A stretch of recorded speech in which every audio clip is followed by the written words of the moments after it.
தந்தை மகன் தூய ஆவியாரின் பெயராலே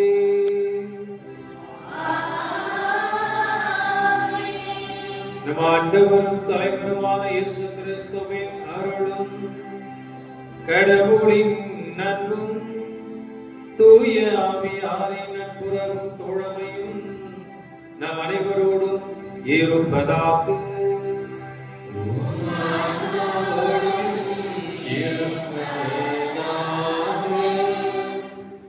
ஆண்டவரே, நான் உனக்கு நன்றி பலி செலுத்துவேன்.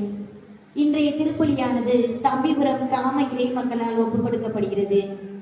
இறை இயேசுவில் பிரியமான சகோதர சகோதரிகளே, இன்றைய திருப்பலியானது பதுவை புனித அந்தோனியார் திருவிழாவை கொண்டாடி மகிழ்கின்ற வேளையில் நம் புனிதர் கோடி அற்புதர் புதுமை வள்ளல் நன்னாங்க அழியா நற்றவர் இவரின் இயற்பெயர் பெர்டினாந்து 15/8/1195 ஆண்டு போர்த்துக்கல் நாட்டில் லிஸ்பன் நகரில் பிறந்து மே 30 புனிதர் பட்டம் பெற்று ஜூன் 13/6/1231 ஆண்டு இறந்தார். நம் புனிதர் இழந்து போன பொருட்களை கண்டடைய செய்பவர். பிரான்சிஸ்கன் சபையில் சேர்ந்தபோது தான் பெர்டினாந்து என்ற பெயரை மாற்றி அந்தோனியார் மடத்தின் பெயரால் அந்தோனி என்ற புது பெயர் எடுத்துக்கொண்டார். சிறிது காலம் ஆப்பிரிக்காவில் உள்ள இஸ்லாமியருக்கும் போதிக்க சென்றார். உடல்நிலை சரியில்லாததால் மீண்டும் இத்தாலிக்கு திரும்பினார். போர்லி என்னும் இடத்தில் அதிபரின் வேண்டுகோளுக்கு இணங்கி அங்குள்ள பேராலயத்தில் மறைவுரையாற்றினார். அவரின் உரையை கேட்க ஆலயங்களில் இடம் கொள்ளவில்லை. கிறிஸ்தவ கோட்பாடுகளை விளக்கியும் அந்த நாட்களில் நிலவிய தப்பறை கொள்கைகளை எதிர்த்து ஆணித்தரமாக போதித்தார். தாம் வாழ்ந்த காலத்திலும் இறப்பிற்கு பின்னும் கடவுள் அளித்த கொடையினால் அநேக புதுமைகள் செய்தார். இதனால் கோடி அற்புதர் புனித அந்தோனியார் என்று சிறப்பு பெயரை பெற்றார். நற்கருணையின் மீது ஆழ்ந்த பற்றுள்ளவர். இவரை பெயரை கொண்ட மகளிர் குழு, அந்தோனியார், உபகார மாதா குழு, சூசையப்பர் குழு ஆகிய 3 குழுக்களும் அன்பு உணவை ஆசீர்வதித்திடவும் இவர்கள் 6 வருடமாக இக்குழுவினை தொடர்ந்து வழிநடத்தி வந்ததற்கு நன்றியாகவும் மேலும் ஒற்றுமையுடன் செயல்படவும் ஜெபிக்கின்றனர். மேலும் தம்பிபுரம் செங்கோல்ராஜ் மைக்கேலம்மாள் குடும்பத்திற்கு இறைவன் செய்த அனைத்து காரியங்களுக்கு நன்றியாகவும் வெளியூரில் இருக்கும் தந்தை பாதுகாப்புடன் பணிபுரியவும் வருகின்ற வியாழன் 19/6/25 அன்று பிறந்த நாள் கொண்டாடும் மகள் பாதுகாப்புடனும் இறை ஆசிரம் தொற்று இக்குழந்தையை வழிநடத்திடவும் மைக்கேல் அம்மாளுக்கு கட்டி உடைந்ததற்கு நன்றியாகவும் ஜெபிக்கின்றனர். மேலும் நாம் அனைவரும் நம்முடைய கருத்துக்களுக்காக உருக்கமாக பதுவை அந்தோனியாரை பின்பற்றி வாழ இத்தெய்வீக திருப்பலியில் தந்தையுடன் இணைந்து ஜெபிப்போம். மக்களே, பொதுவாக இந்த நாளிலே நீங்கள் பெரிய விழா கொண்டாடுவீர்கள். அந்த விழா கொண்டாடாமல் ஒரு எளிய முறையிலே, ஒரு அர்த்தமுள்ள முறையிலே, குறிப்பாக இந்த நாளிலே 13ஆம் தேதி அந்த நாளிலே நாம் ஒரு திருப்பலி வைத்து கொண்டாடுவது ஒரு திருவிழா கொண்டாடிய அந்த திருப்பலிக்கு சரிசமமானது என்பதை நீங்கள் மறந்து விடாதீர்கள். பெரிய ஆடம்பரமாக கொண்டாடுவதை விட நம்முடைய உள்ளமானது எப்படி கடவுளுக்கு ஏற்றதாக, நம்முடைய உள்ளமானது கடவுள் நம்பிக்கை கொண்டதாக இருந்து நாம் கொண்டாடுகின்ற இந்த திருவிழா வழியாக இறைவன் நமக்கு எல்லாவித அருளையும் ஆசிரையும் தர இருக்கின்றார். ஆகவே ஒரு பெரிய விழா எடுக்கலையே அப்படிலாம் யாரும் இயங்கவும் தேவையில்லை, ரொம்ப ஒரு குறையாகவும் நினைக்க தேவையில்லை. இந்த ஆண்டுல இப்படிப்பட்ட ஒரு விழாவை நமக்கு இறைவன் கொடுத்ததற்காக நன்றி செலுத்தி, புனித அந்தோனியார் வழியாக நாம் பெற்ற நன்மைகளுக்காகவும் நன்றி செலுத்தி, தொடர்ந்து அவர் நம்மோடு இருந்து நமக்கு தேவையான அருளையும் ஆசிரியையும் வழங்கிட சிறப்பாக ஜெபிப்போம். இந்த நாளிலே குறிப்பாக விமான விபத்திலே மரித்த 241 பேர், அவர்கள் அவருடைய குடும்பத்தார் அனைவரையும் நினைத்து நாம் அவர்களுக்காக ஜெபிப்போம். இந்த துக்கத்திலே நாம் கலந்து கொள்வோம். ஏனென்றால் யாரும் எதிர்பாராத வேலையிலே அவர்கள் இறந்திருக்கிறார்கள். அந்த இறப்பு என்பது அவருடைய குடும்பத்தாருக்கு மிகப்பெரிய வேதனையை தருகின்ற ஒரு நிகழ்வாக இருப்பதால் அவர்களுக்காக நாம் ஜெபிப்போம். திருப்பலியை தகுந்த முறையில் ஒப்புக் கொடுக்க தடையாக இருக்கின்ற குற்றக்குறைகளை நினைத்து மனம் வருந்தி மன்னிப்பை மன்றாடுவோம். இறைவனிடமும்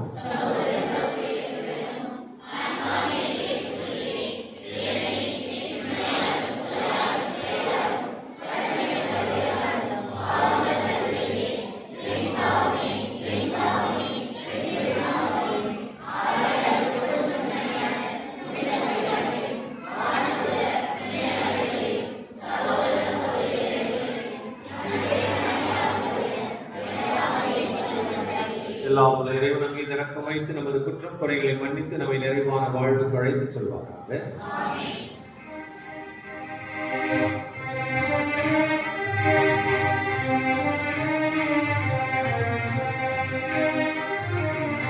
ஆண்டவரே இரக்கமாயிரும், ஆண்டவரே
மன்றாடுவோமாக.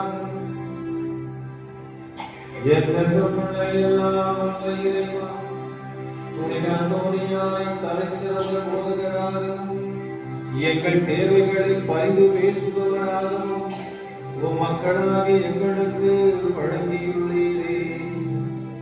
அதனால் அவரது உதவியால் நாங்கள் கிறிஸ்தவ வாழ்வின் நெறிகளை கடைபிடிக்கவும் எங்களுக்கு நேரிடும் இன்னல்களெல்லாம் ஒரு உதவியை கண்டுணரவும் அருள் புரிவீராக. உம்மோடு என்று வாழ்ந்து ஆட்சி செய்கின்ற நம் ஆண்டவர் இயேசு கிறிஸ்து வழியாக உம்மை மன்றாடுகின்றோம்.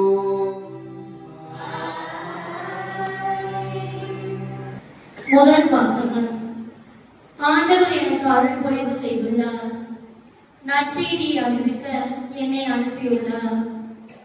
இறைவாக்கினர் எசாயா நூலிலிருந்து வாசகம். அதிகாரம் 61, இறை திருவசனங்கள் 1-3 முடிய. ஆண்டவராகிய என் தலைவரின் ஆவி என் மேல் உள்ளது, ஏனெனில் அவர் எனக்கு அருள் பொழிவு செய்துள்ளார். ஒடுக்கப்பட்டோருக்கு நற்செய்தியை அறிவிக்கவும், உள்ளம் உடைந்தோரை குணப்படுத்தவும், சிறைப்பட்டோருக்கு விடுதலையை பறைசாற்றவும், கட்டுண்டோருக்கு விடுவை தெரிவிக்கவும் என்னை அனுப்பியுள்ளார். ஆண்டவர் அருள் தரும் ஆண்டினை வழங்கவும், நம் கடவுள் அநீதிக்கு பழிவாங்கும் நாளை அறிவிக்கவும், துயருற்று அழுவோருக்கு ஆறுதல் அளிக்கவும், சீயோனில் அழுவோருக்கு ஆவண செய்யவும், சாம்பலுக்கு பதிலாக அழகு மாலை அறிவிக்கவும், புலம்பலுக்கு பதிலாக மகிழ்ச்சி தைலத்தை வழங்கவும், நலிவுற்ற நெஞ்சத்திற்கு பதிலாக புகழ் என்னும் மாலையை கொடுக்கவும் என்னை அனுப்பியுள்ளார். நேர்மையின் தேவதார்கள் என்றும் தாம் மாற்றி வருமாறு ஆண்டவர் நட்டவை என்றும் அவர்கள் பெயர் பெறுவர். ஆண்டவரின் அருள்வாக்கு.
தீர்வு இல்லாமல் காப்பவர்.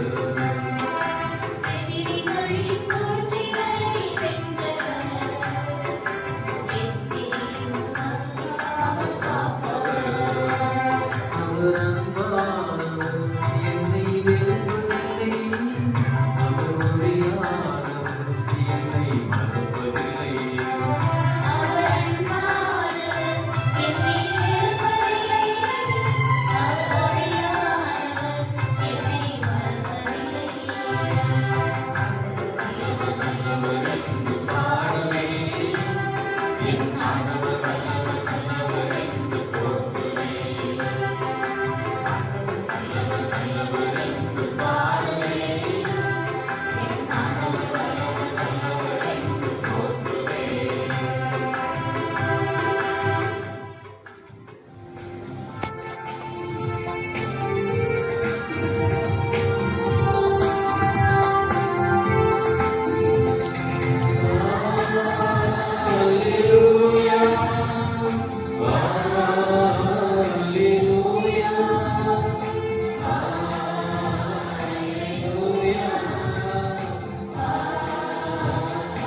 Alleluia, Alleluia, Alleluia,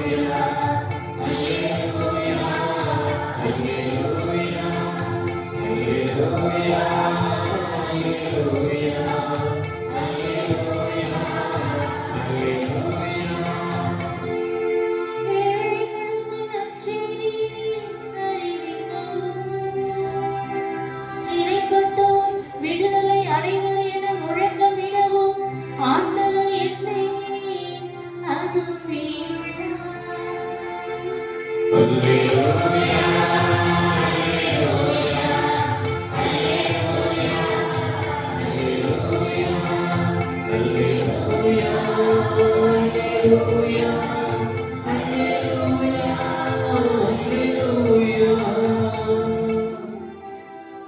ஆண்டவர் நம் அனைவரோடும் இருப்பாராக.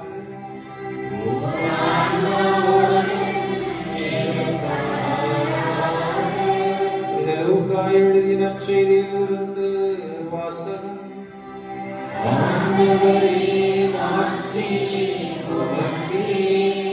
அதிகாரம் 10 இறைவசனங்கள் 1 முதல் 9 முடிய. அக்காலத்தில் ஆண்டவர் வேறு 72 பேரை நியமித்து அவர்களை தாம் போகவிருந்த எல்லா ஊர்களுக்கும் இடங்களுக்கும் தமக்கு முன்னே இருவராக அனுப்பினார். அப்போது அவர் அவர்களை நோக்கி கூறியது, அறுவடை மிகுதி, வேலையாட்களோ குறைவு. ஆகையால் தமது அறுவடைக்கு தேவையான வேலையாட்களை அனுப்பும்படி அறுவடையின் உரிமையாளரிடம் மன்றாடுங்கள். புறப்பட்டு போங்கள், ஓநாய்களிடையே ஆட்டுக்குட்டிகளை அனுப்புவது போல் உங்களை நான் அனுப்புகிறேன். பணப்பையோ வேறு பையோ மிதியடிகளோ எதுவும் நீங்கள் எடுத்துச் செல்ல வேண்டாம். வழியில் எவருக்கும் வணக்கம் செலுத்த வேண்டாம். நீங்கள் எந்த வீட்டிற்குள் சென்றாலும் இந்த வீட்டிற்கு அமைதி உண்டாக என முதலில் கூறுங்கள். அமைதியை விரும்புவோர் அங்கு இருந்தால் நீங்கள் வாழ்த்தி கூறிய அமைதி அவரிடம் தங்கும். இல்லாவிட்டால் அது உங்களிடமே திரும்பிவிடும். அவரிடம் உள்ளதை நீங்கள் உண்டு குடித்து அந்த வீட்டிலேயே தங்கியிருங்கள். ஏனெனில் வேலையாளர் தம் கூலிக்கு உரிமை உடையவரை. வீடு வீடாய் சொல்ல வேண்டாம். நீங்கள் செல்லும் ஊரில் உங்களை ஏற்றுக்கொண்டால் உங்களுக்கு பரிமாறுவதை உண்ணுங்கள். அங்கு உடல் நலம் குன்றியோரை குணமாக்கி இறையாட்சி அவர்களை நெருங்கி வந்துவிட்டது என சொல்லுங்கள் என்றார். இது வாழ்வு தரும் நற்செய்தி.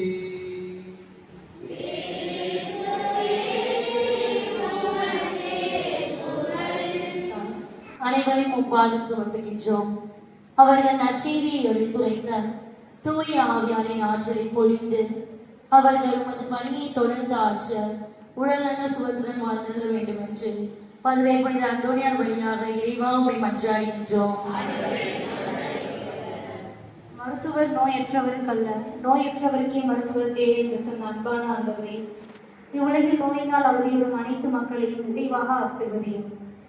அவருக்கு நீரே நோய் தீர்க்கும் மருத்துவராக இருந்து அவர்களை பாதுகாத்து வழிநடத்திலே இறைவா உம்மை மன்றாடுகிறோம். அன்பின் ஊற்றாகி இறைவா, எம் ஊரில் வெளிநாட்டில் பணிபுரியும் இறைமக்களை விரைவாக ஆசிர்வதியும். அவர்கள் செல்லும் இடமெல்லாம் அவர்களை வழிநடத்து அரட்டும் கோட்டையுமாய் இருந்து காத்திட வேண்டும் என்று புனித பதுமை அந்தோனியார் வழியாக இறைவாவை மன்றாடுகின்றோம். சிறு பிள்ளைகளை என்னிடம் வரவிடுங்கள், அவர்களை தடுக்காதீர்கள் என்று முடிந்தவரே, சிறு பிள்ளைகளாகிய எங்களுக்கு நல்ல ஞானத்தையும் அறிவையும் உடலுள்ள சுகத்தையும் தந்தரல வேண்டும் என்று பதுமை புனித அந்தோனியார் வழியாக இறைவா உம்மை மன்றாடுகின்றோம். நம்முடைய தனிப்பட்ட தேவைகளுக்காக ஜெபிப்போம்.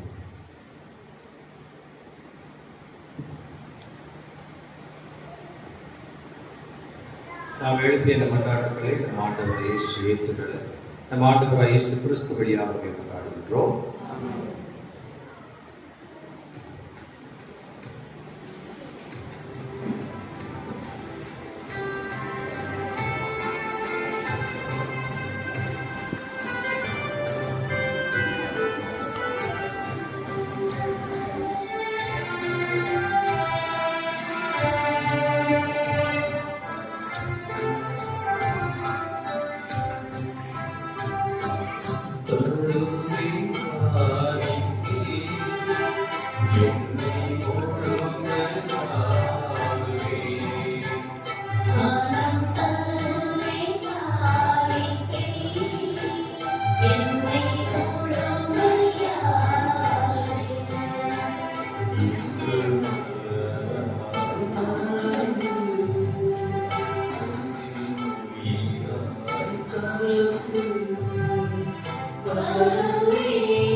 சகோதர சகோதரிகளே, நாம் அனைவரும் ஒற்றுமையாக ஒப்புக் கொடுக்கும் திருப்பலி எல்லாம் வல்ல தந்தையாகிய இறைவனுக்கு ஏற்றதாக ஜெபியுங்கள்.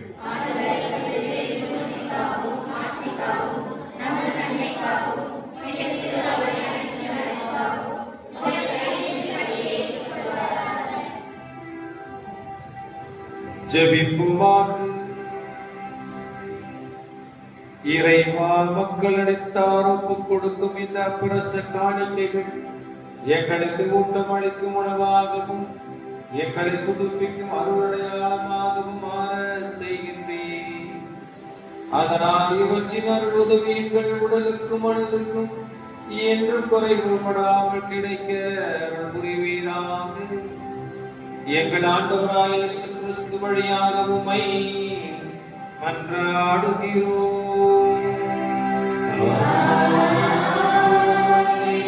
ஆண்டவர் உங்களோடு இருப்பாராக.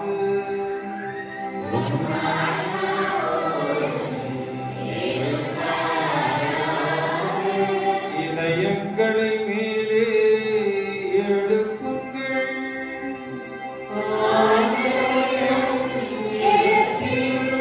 நம் இறைவனாகிய ஆண்டவருக்கு நன்றி கூறுவோம்.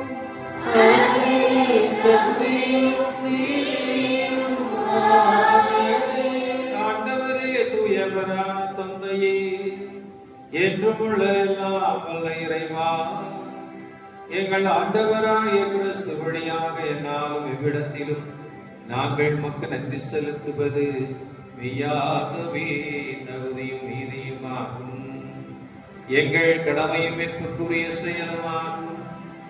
ஏனெனிலும் புனிதரின் வியத்தகு சாட்சியத்தால் உமது திரு அவை என்னும் புதிய ஆற்றல் பெற்று வளமடைகிறது.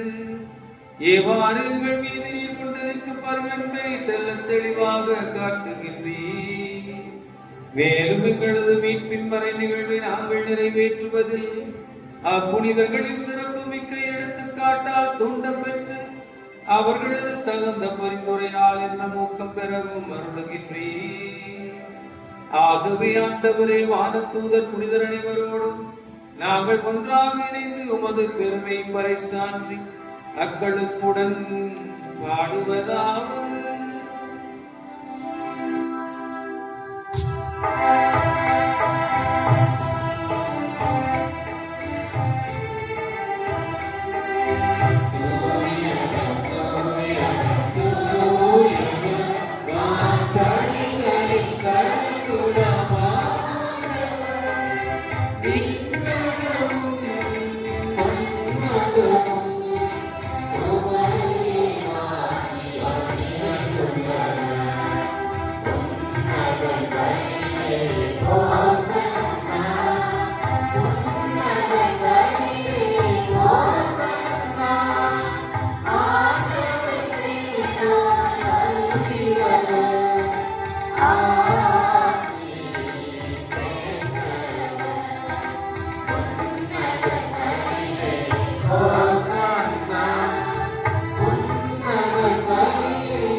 இந்த நேரத்திலே நாம் யாரெல்லாம் நினைவு கூற வேண்டும் என்று ஆசைப்படுகிறோமோ, யாருக்கெல்லாம் இறைவனுடைய அருளுதவி தேவைப்படுகிறதோ அவர்களெல்லாம் நினைத்து இந்த அப்ப அரச காணிக்கைகள் வழியாக ஒப்பு கொடுத்து அவர்களுக்கு தேவையான அருளை இறைவன் தர நாம் அனைவரும் இணைந்து இந்த அருமையான மறை நிகழ்வில் பக்தியோடு கலந்து கொள்வோம். ஆண்டவரே, நீர் மெய்யாகவே தூயவர், தூய்மை அனைத்திற்கும் ஊற்று. ஆகவே உடைய தூய ஆவியாரின் ஆற்றலை பொழிந்து இக்காணிக்கைகளை தூய்மைப்படுத்த உம்மை வேண்டுகின்றோம். இவ்வாறு ஆண்டவர் இயேசு கிறிஸ்துவின் உடலும் இரத்தமுமாக எங்களுக்கு இவை மாறுபனவாகும். அவர் பாடுபட உளம் கணிந்து தம்மை கையளித்த போது அப்பத்தை எடுத்து நன்றி சொல்லு அதை விட்டு தம் சீடர்களுக்கு கொடுத்து அவர் கூறியதாகும், அனைவரும் இதிலிருந்து பெற்று உண்ணுங்கள், ஏனெனில் இது உங்களுக்காக கையளிக்கப்படும் என் உடல்.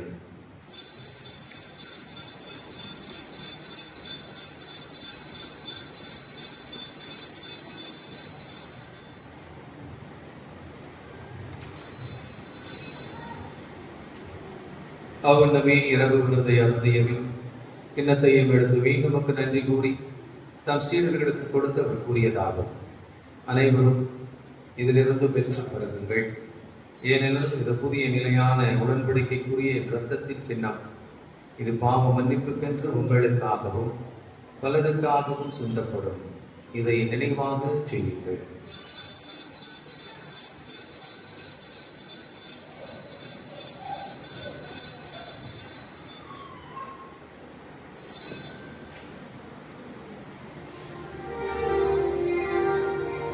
நம்பிக்கையின் மறைபொருள்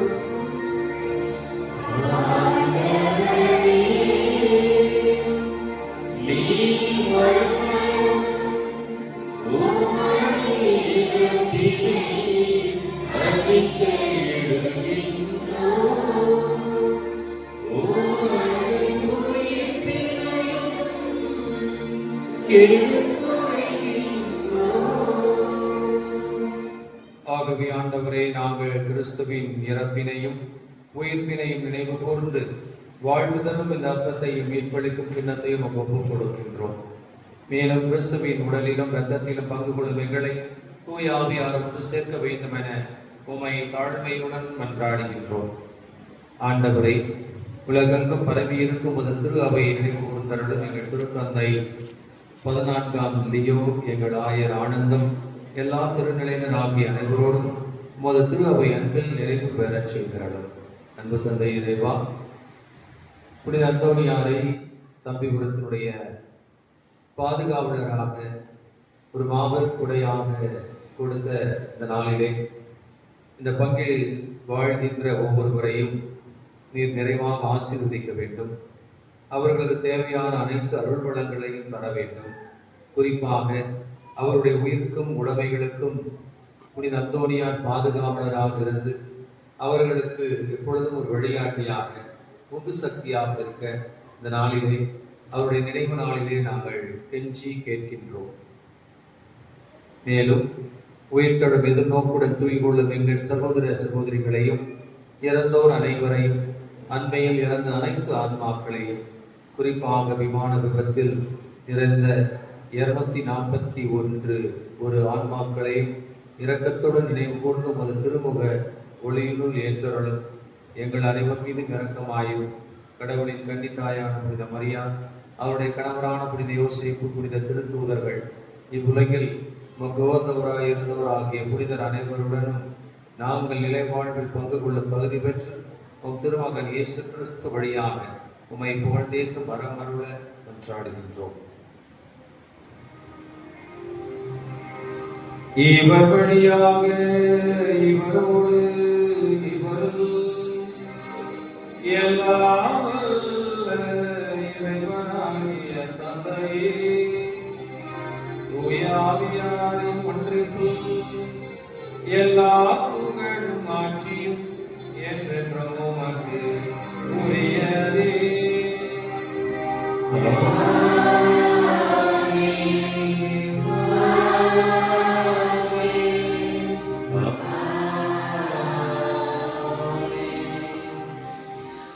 மீன்பரிக்கட்டளையால் கற்பிக்கப்பட்டு இறை படிப்பினையால் பயிற்சி பெற்ற நாம் இங்கு பாடுவோம்.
ஆண்டவரே, தீமை அனைத்திலும் இருந்து எங்களை விடுவித்து எங்கள் வாழ்நாளில் அமைதியை கனிவுடன் அருள உம்மை மன்றாடுகின்றோம்.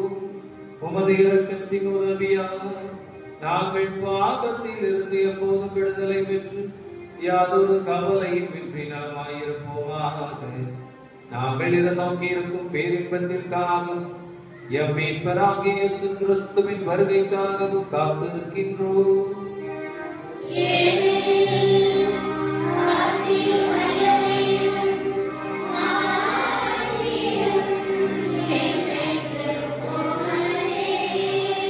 ஆண்டவராகிய இயேசு கிறிஸ்துவே, அமைதியை உங்களுக்கு விட்டுச் சொல்கிறேன், என் அமைதியை உங்களுக்கு தருகிறேன் என்று உம் திருத்தூதர்களுக்கு மொழிந்தீரே. எங்கள் பாவங்களை பாராமல் உமது திரு அவை நம்பிக்கையை கண்ணோக்கி உமது திருவுளத்திற்கு ஏற்ப அதற்கு அமைதியும் ஒற்றுமையை அளித்தருள்வீராக. என்றென்று வாழ்ந்து ஆட்சி செய்கின்றவர் நீரே. ஆண்டுடைய அமைதி நம் அனைவரோடும் இருப்பதாக. ஒருவர் கிறிஸ்தரும் நிறைவான அமைதியை மகிழ்ச்சியோடு பரிமாறிக்கொள்ளும். சமாதானம்.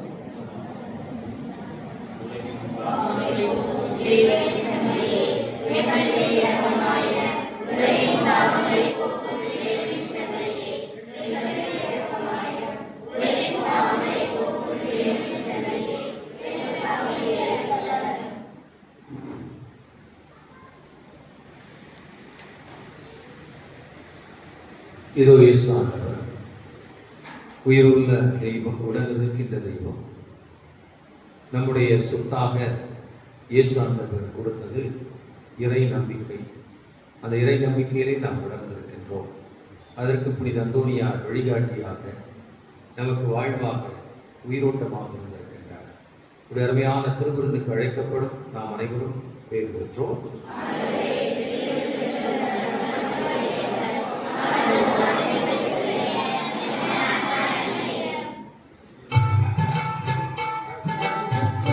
Amen.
ஆண்டவரே, நாங்கள் கொண்ட திருவுணர்வு நம்பிக்கையாளர் உங்கள் உண்டித்திருப்பதை குறித்து காட்டுகின்றது. அதுபோல உமது திருவையும் ஒற்றுமையை அது விளைவிப்பதாக எங்கள் ஆண்டவராய் இயேசு கிறிஸ்து வழியாக உம்மை மன்றாடுகிறோம்.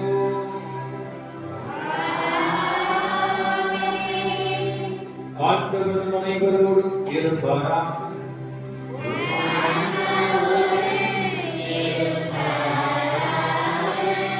எல்லாம் வல்ல இறைவன் பிதா சுதன் பரிசுத்த ஆவி நம் ஒவ்வொருவரையும் நிறைவாக சிறப்பாக ஆசீர்வதிப்பாராக.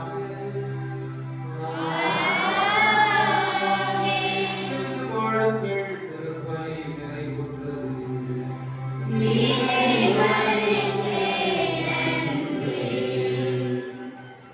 இயேசுவே புகழ். அன்பார்ந்த இறை மக்களே, தந்தை அவர்கள் மறையுரையிலே கூறினார்கள். உண்மையிலேயே இதெல்லாம் ரொம்ப வருத்தம். ஈஸ்டர் அன்னைக்கே பெரும்பாலும் எல்லாருக்குமே தெரியும், நம்ம பங்கு தந்தை அவர்கள் அறிவிச்சாங்க. தந்தை அவர்கள் பணியை மாற்றம் செய்து போகிறார்கள் டெல்லிக்கு. ஏன்னா எந்த நேரம் ஆனாலும் சரி, எங்களுக்கு ஆன்மீக காரியத்தில் அந்த 2-3 வருடங்களாக நாங்கள் நெருங்கி எங்களோடு தொடர்பு கொண்டிருக்கிறோம். காலையில் 5:30 மணிக்கு 6 மணிக்கு திருப்பலி அப்படின்னா கரெக்டாக தந்தை அவர்கள் முன்கூட்டியே வந்துடுவாங்க. எப்படி ஒரு 4 மணி நேரம் 6 மணிக்கு முன்னாடி வந்துடுவாங்க காலையில். அதே மாதிரி சாயந்தரம் திருப்பலிக்கும் கூப்பிட்ட உடனேயே மறுப்பு சொல்வதே இல்லை, மறுப்பு சொல்லவே இல்லை. அவருடைய பணிகள் அங்கே மட்டும் கிடையாது, இங்க மட்டும் கிடையாது, எங்க போனாலும் சரி அவ்வளவு ஒரு மேன்மையான பணிகள் எனக்கு தெரியும். அதுவும் நம்ம மாதிரி ஃப்ரீயா இருக்கக்கூடிய தந்தையரும் இல்லை, அவங்க இருக்கக்கூடியவங்க கிடையாது. நிறைய வேலைகள் அவங்களுக்கு இருக்கு, வேலை பளு இருக்குது. இவற்றின் மத்தியில இத்தனை ஆண்டுகள் 2 ஆண்டுகள் குறிப்பா எங்க கிராமத்திற்கு நல்லது திருப்பலியை நிறைவேற்றி இறைவனுடைய ஆசிரியை எங்களுக்கு நீங்க பெற்றுக் கொடுத்துருக்கீங்க. எங்கள் கிராமத்தின் சார்பாக, இறை மக்கள் அனைவரும் சார்பாக,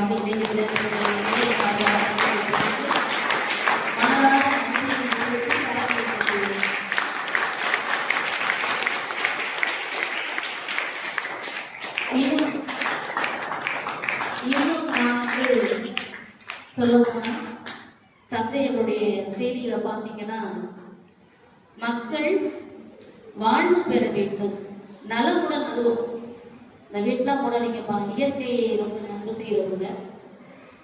நலமுடன் வாழ்வு பெற வேண்டும் மக்கள் அனைவருமே. இப்ப மேற்கொண்டிருக்கின்ற பணிகள் நமக்கு அதை பத்தி தெரியாது. இருந்தாலும் கடவுள் இத்தகைய பணிக்கு தந்தை அவர்களை நியமித்திருக்கிறார். ஒரு சிறப்பான பணி என்பதை தான் நான் உணர்ந்து பார்க்கிறேன். முன் அறிவிச்சு தந்தை அவர்களை ஏற்பாடு செய்திருக்கிறார்கள். ஒரு மேன்மையான பணி, அவருடைய பணி சிறக்கணும். சிறப்பா நன்றி சொல்லணும்னா, நம்முடைய கிராமத்திற்கு இந்த கெபி கட்டுவதற்கு தந்தை அவர்கள் பேருதவி செய்திருக்கிறார்கள். 2 லட்சங்கள் கொடுத்து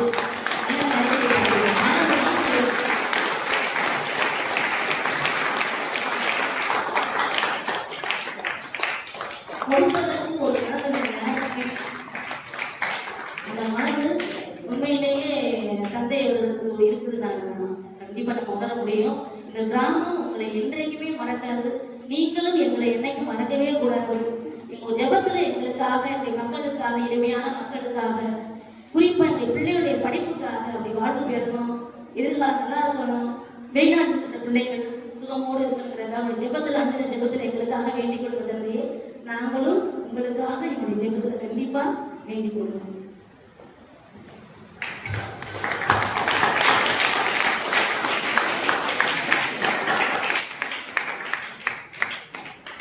என்னுடைய வயது 61. கடவுள் என்னை பல வகையில் ஆசீர்வதிச்சிருக்கிறார். அவங்க சொன்னாங்க, திருப்பலி அப்படின்னா ஓடோடி வருவார் அப்படின்னு. என்னுடைய அழைத்தலை பொறுத்தவரை நான் குருவானவராக இருப்பதனால் நான் பல வேலையில் இருக்கலாம். திருவருட்சாதனத்தை நிறைவேற்றுவது என்னுடைய முதல் கடமை. நான் இந்த ஊர் பக்கம் இருந்தேன்னா, நான் ஃப்ரீயா இருந்தேன்னா, எனக்கு வேலை இருந்தா கூட ஒரு திருப்பலி அப்படின்னா நான் உடனே போவேன். எனக்கு மறுப்பே கிடையாது. அதற்காக தான் நான் அழைக்கப்பட்டிருக்கிறேன். அதற்கு திருநிலைப்படுத்தும் அதற்கு நான் பிரமாணிக்கமாக இருக்கேன். காலை கூட நான் கன்ஃபெஷன் வந்துருக்கேன் இந்த பிள்ளைங்களுக்கு. ரெண்டாவது விஷயம் வந்து, நான் எந்த பதவிக்கு ஆசைப்பட்டது, அந்த பதவிக்கு போனா அது பண்ணலாம். கடவுள் தான் வந்து ஓரியூருக்கு வளர்த்த, நான் கேட்கல. ஓரியூர் பெசலிக்கா மாதிரி இருக்கு, அதை யாரும் கடவுள் எடுத்துட்டாங்க. டெல்லிக்கு போறது வந்து நான் வந்து நினைச்சு கூட பார்த்தது இல்லை. அவங்க தேடி பிடிச்சதுல இந்த மாதிரி ஒருத்தர் இருக்காரு, அவர் வந்து மனித உரிமையில முனைவர் பெற்றிருக்கிறாரு, இவர் தான் அங்க தேவை என்பதை அவங்க கண்டுபிடிச்சு கூப்பிடுறாங்க. அவன் இந்த பணியை நான் சிறப்பாக செய்வேன். கடவுள் தானே கூப்பிட்டு போறேன், நான் விரும்பி போல. அவர் என்னை பார்ப்பார், என்னை பாதுகாப்பார், எனக்கு வழி நடத்துவார். மூன்றாவது விஷயம், 2 லட்ச ரூபாய் என்னுடைய பணம் அல்ல. சொல்றேன் என்னன்னா, கதை தெரிஞ்சுக்கிறது நல்லது, கடவுள் எப்படி வேலை செய்கிறாரு. நான் வந்து குருத்துவம் பெற்று ஹோலி கிராஸ் கல்லூரியிலே தியானம் கொடுத்தேன். அப்போது நிறைய இளம் பிள்ளைகள் இருந்தார்கள். அப்ப கேட்டாங்க, உங்க பேர் என்ன ஃபாதர், எந்த பங்கிலிருந்து வரீங்க, எந்த ஊர்ல இருந்து வரீங்க? அப்ப நான் சொன்னேன், சென்னை பெரம்பூர் பங்கிலிருந்து வருகிறேன்னு சொன்ன ஒருபாடு 2 பிள்ளைங்க வந்து என்னை பார்த்தாங்க, அக்கா தங்கச்சி 2 பேரும். நாங்கள் அந்த பங்கை சார்ந்தவர்கள் என்று எனக்கு அறிமுகமானார்கள். எங்க வீட்டுக்கு வாங்கன்னு கூப்பிட்டாங்க. அவங்க வீட்டுக்கு போனேன். அதுல இருந்து அந்த வீட்டுவாரோடு பழக்கம், அந்த பிள்ளைகளுடைய கல்யாணம், எல்லா காரியங்களுக்கும் என்னை கூப்பிடுவாங்க. அவர் 2 பிள்ளைகள் நல்லா இருக்கிறாங்க. அதுல இளைய பிள்ளை வந்து பிரபா, அவருடைய கணவர் சிறு, அவங்க மஸ்கட்ல வேலை செய்யறாங்க. கொஞ்ச நாள் அவ பெங்களூர் 2-3 வருஷமா இருந்தாங்க. அப்ப அந்த பிள்ளை என்ன பண்ணுவோம், எப்ப பார்த்தாலும் ஏதாவது ஒரு வேலையில செய்யறோம், கொஞ்ச நாள் இருந்து போய் அதுக்கடுத்து ஒரு நல்ல வேலை வரும். அப்போ அந்த வேலை நல்ல வேலை வந்த உடனே அந்த முதல் சேலரிய கோயிலுக்கு கொடுக்கணும்னு ஆசைப்படுவோம். இது வரைக்கும் ஒரு 4-5 கோயிலுக்கு அவங்க கொடுத்துருக்குறாங்க. திருச்சியில் ஒரு கோயிலுக்கு கொடுத்தாங்க, முத்துப்படத்துக்கு கொடுத்தாங்க, ஓரியூருக்கு கொடுத்தாங்க. அப்ப சொன்னாங்க, ஃபாதர் இப்போ ஒரு கோயிலுக்கு கொடுக்கணும் அப்படின்னு சொன்ன உடனேயே இந்த மாதிரி தம்பிபுரத்துல ஒரு வேலை நடந்துருக்கு. அவங்களுக்கு ஏன்னா நான் சொன்னா தப்பா அவங்களுக்கு தெரியும், ஃபாதர் சொன்னா கரெக்டா சொல்லுவார் அப்படின்னு. அப்ப உடனே வந்து நம்பர்லாம் கொடுத்த ஒரு பாடு, எவ்வளவு போடுவேன்னு எனக்கு சொல்லவே இல்லை. அது பணம் விழுந்த ஒரு பாடு தான் எனக்கே தெரியும், இவ்வளவு தொகை கொடுத்துருக்குறான்னு சொல்லி. இது வரைக்கும் கொடுத்ததுல அதிகமா கொடுத்தது உங்களுக்கு தான்.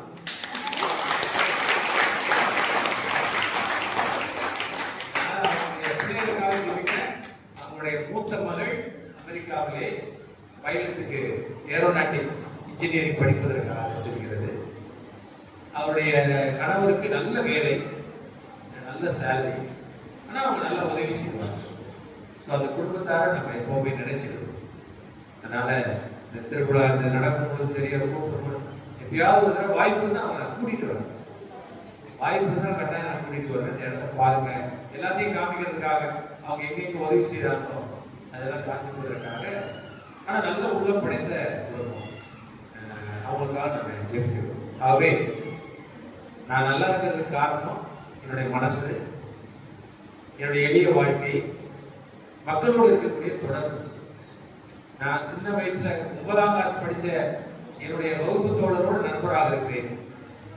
இன்னும் நான் அவங்களோட நட்பு வச்சிருக்கிறேன், என்னோட படிச்சவங்க. அதனால உலகம் முழுவதும் எனக்கு இருக்கக்கூடிய பெரிய சொத்து என்னன்னா உறவு தான், அந்த நட்பு தான். எந்த நாட்டுக்கு போனாலும் எனக்கு ஆள் இருக்காங்க கூப்பிடுறது, அவங்களோட தொடர்பு இருக்கிறேன். அதான் பெரிய சொத்தா நான் பார்க்கிறேன். அப்ப இந்த உறவை வளர்த்துட்டு போவோம். என்ன வாழ்றது கொஞ்ச நாள் தான், நல்லா வாழ்ந்துட்டு போவோம், சிறப்பா வாழ்ந்துட்டு போவோம். அதுதான் என்னுடைய ஆசை. இந்த தம்பிபுரம் கிராமம் ஆசீர்வதிக்கப்பட்ட கிராமம். ஆனா நம்ம வந்து பகைமையை பாராட்டக்கூடாது. இன்னைக்கு அதுதான் நான் செய்தியாவே எடுத்துக்கிட்டு இருக்கேன். உலகம் முழுவதும் அமைதி உருவாக்கணும், சண்டை சச்சரவு இருக்கக்கூடாது, சமாதானம் இருக்கணும். இதுதான் போப் பிரான்சிஸ் சொன்னாரு. இன்றைக்கு இருக்க எல்லாரும் விரும்புவது அதுதான். அதுதான் பெரிய சொத்தா பார்க்குறேன். அதுதான் கடவுளுடைய இயேசுடைய நற்செய்தி மையமே. இந்த உலகில் சமாதானம் உண்டாகும், அந்த சமாதானத்தை தூதுவர்களாக இருப்போம். ஆகவே நீங்கள் கட்டுகின்ற கேள்விப்படியாக ஏராளமான அற்புதங்கள் நடக்க நீங்களாம் இன்னும் நிறைவா வாழ உங்களுக்காக நான் ஜெபிக்கிட்டேன். நான் போய் 6ஆம் தேதி டெல்லியில முதல் திருப்பலி தமிழ் மக்கள் வைக்கிறாங்க. அவர்கள் எங்கே கூப்பிட்டாங்க, முதல் திருப்பலி 800 பேர் வருவார்கள். நாங்க இருக்கும் பொழுதே அவர்களுக்கு தெரியும். அவர்கள் கேள்விப்பட்டு வாட்ஸ்அப் அனுப்பிட்டாங்க. 6ஆம் தேதி அங்கே டெல்லியில் இருக்கிற தமிழ் வாழ் மக்களுக்கு திருப்பலி நிறைவேற்று எனக்காக வேண்டிக் நன்றி.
தந்தை, மகன், தூய ஆவியானவரின் பெயராலே இயேசுவுக்கே புகழ்.